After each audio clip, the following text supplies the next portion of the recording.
ஒவ்வொரு மாதமும் நானும் கிரிவலம் போறேன். ஆனா இந்த மாதம் நம்ம எப்படி சித்ரா பௌர்ணமிக்கு கிரிவலம் போகலாம் அப்படின்றத நான் உங்ககிட்ட சொல்ல போறேன். ஏன்னா போன முறை சித்ரா பௌர்ணமிக்கு நான் போகும்பொழுது எனக்கு ஏற்பட்ட அனுபவங்கள் ரொம்பவே அருமையான அனுபவங்கள். கண்டிப்பா நீங்க இதை மிஸ் பண்ணக்கூடாதுன்னு நினைச்சீங்கன்னா இந்த சித்ரா பௌர்ணமிக்கு கிரிவலம் போகும்பொழுது இந்த சின்ன சின்ன டிப்ஸை மட்டும் ஃபாலோ பண்ணிக்கோங்க.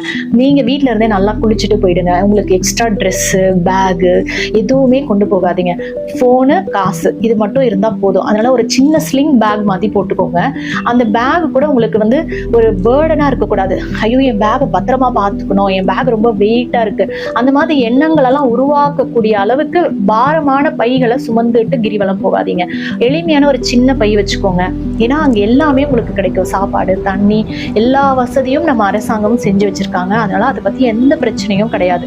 இதெல்லாம் இல்லாம இருந்தாதான் உங்க மனசு முழுக்க சிவன் அப்பாவா நினைச்சுக்கிட்டே நடக்க முடியும். ஒவ்வொரு அடியிலையும் நீங்க ரொம்பவே பொறுமையா, நம்ம எவ்வளவு பொறுமையா நீங்க நடக்கிறீங்களோ அப்பதான் உங்க மனசு இறைவனோட அன்புல லயித்து இருக்கும். ஓம் நம சிவாயான்னு சொல்லிக்கிட்டே போங்களேன்.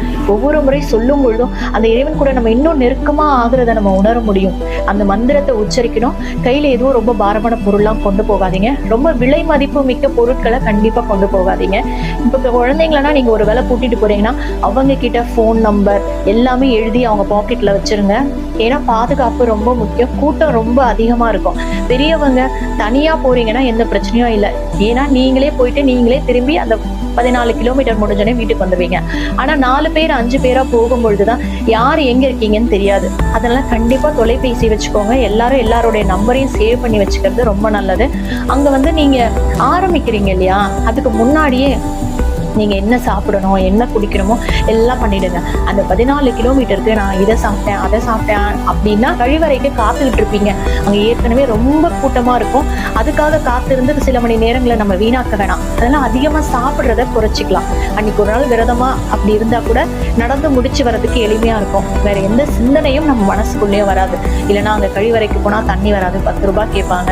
இவ்வளவு பிரச்சனைகள் தொடர்ந்து அடுக்கிட்டே போகலாம். இதெல்லாம் தடுக்கணும் அப்படின்னா குறைவான உணவு மட்டும் அன்னைக்கு ஒரு நாள் எடுத்துக்கோங்க. இறைவனை மனதார நினைச்சுக்கிட்டே நடக்கணும். ரொம்ப பொறுமையா நடக்கணும். அவசரமா முடிக்கிறதுல எந்த பலனும் இல்லை. அங்க இருக்கக்கூடிய அஷ்டலிங்கங்களையும் தரிசனம் பண்ணுங்க. ஏன்னா இந்த சித்ரா பௌர்ணமியில அந்த நிலவிலிருந்து கிடைக்கக்கூடிய அந்த சக்தியையும் நம்ம உடல் கிரகிச்சு கொண்டுதான் இருக்குது. அதனால ஒவ்வொரு நொடியும் ரொம்ப ரொம்ப முக்கியம். இந்த சித்ரா பௌர்ணமியில நம்மளால போகவே முடியல, இந்த மாசம் எனக்கு அங்க போக முடியாது அப்படின்னு நினைக்கிறவங்களுக்கு பிரச்சனையே இல்லைங்க. உங்க மொட்டை மாடியில கூட நீங்க அந்த நில ஒளியில உட்கார்ந்து கூட இறைவனை தியானம் பண்ணலாம். அதுவும் ரொம்ப நல்ல பலன் கொடுக்கும். தூங்காம நம்ம நேரா நிமிர்ந்து அந்த பௌர்ணமியில உட்காரணும். உட்கார்ந்து தியானம் பண்றது கூட ரொம்ப ஒரு நல்ல வழி. ஆனா இந்த கிரிவல பாதைக்கு மட்டும் நீங்க வந்துட்டீங்கன்னா அது அவர் நினைக்கிறோங்க. அவர் நினைச்சா கண்டிப்பா நீங்க வருவீங்க.